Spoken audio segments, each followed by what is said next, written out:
দর্শক, হাওড়ের পরিস্থিতির আরো বিস্তারিত খবরাখবর জানাতে নেত্রকোনা এবং ব্রাহ্মণবাড়িয়া থেকে যুক্ত হচ্ছেন আমাদের সহকর্মীরা। শুরুতেই আমরা চলে যাচ্ছি নেত্রকোনাতে, সেখান থেকে যুক্ত হয়েছেন হানিফুল্লাহ আকাশ।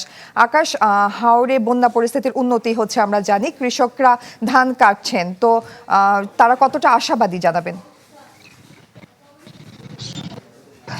আসলে হাওড়ে এবছর প্রায় 40,000 হেক্টর কৃষক, এই 40,000 হেক্টরের মধ্যে প্রায় 22,000 হেক্টর জমির ফসল, প্রায় 22,000 হেক্টর কিন্তু নষ্ট হয়ে গেছে।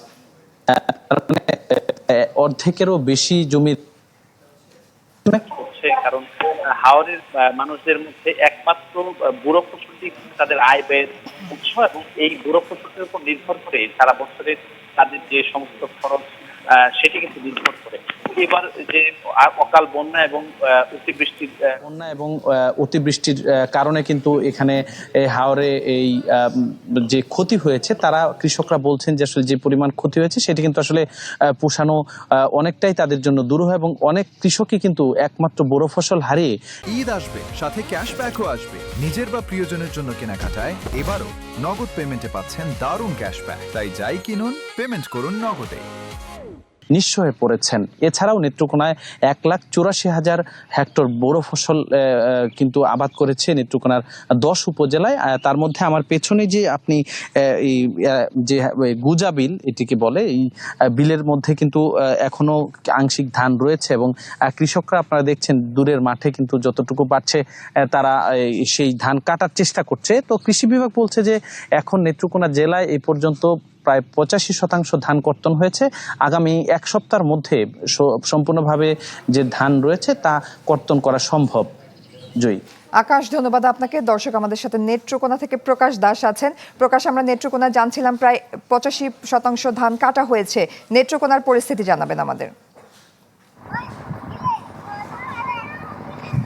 জি, আপনাকে প্রথমে জানিয়ে রাখি, এই ব্রাহ্মণবাড়িয়ার নাসিরনগরের যে মেদির হাওর কেন্দ্রিক প্রায় 11,000 হেক্টর জমিতে কিন্তু বোরো ধানের আবাদ করা হয়েছিল, এবং এই আগাম ঢল আসার আগেই কিন্তু প্রায় 60 থেকে 65% যে ধান রয়েছে সেগুলো কিন্তু কর্তন করা হয়েছিল বলে কৃষি বিভাগের পক্ষ থেকে কিন্তু আমাদেরকে জানানো হয়েছে। এবং অবশিষ্ট যে ধানগুলো রয়েছে সেগুলো কিন্তু এই অতিবৃষ্টি এবং উজানের ঢলের কারণে পানির নিচে তলিয়ে যায়, এবং সব মিলিয়ে এখন পর্যন্ত কৃষি বিভাগের তথ্য অনুযায়ী প্রায় 305 হেক্টর জমির ধান কিন্তু পানির নিচে নিমজ্জিত হয়, যার মধ্যে নতুন করে আরো 20 হেক্টর জমির ধান কিন্তু কাটা হয়েছে। অর্থাৎ 285 হেক্টর জমির ধানকে কিন্তু তারা স্থায়ীভাবে ক্ষতি হিসেবে বিবেচনা করছেন, কারণ এই এখন হাওরের পানি কমলেও দীর্ঘদিন ধরে এই ধানের জমিগুলো পানির নিচে থাকার কারণে ধান কিন্তু প্রায় নষ্ট, এবং অনেক ধান কিন্তু কালসাটে রং ধারণ করেছে, এবং এগুলো মানব খাদ্যের জন্য কতটা উপযোগী তা নিয়েও কিন্তু কৃষি বিভাগ সংশয়ে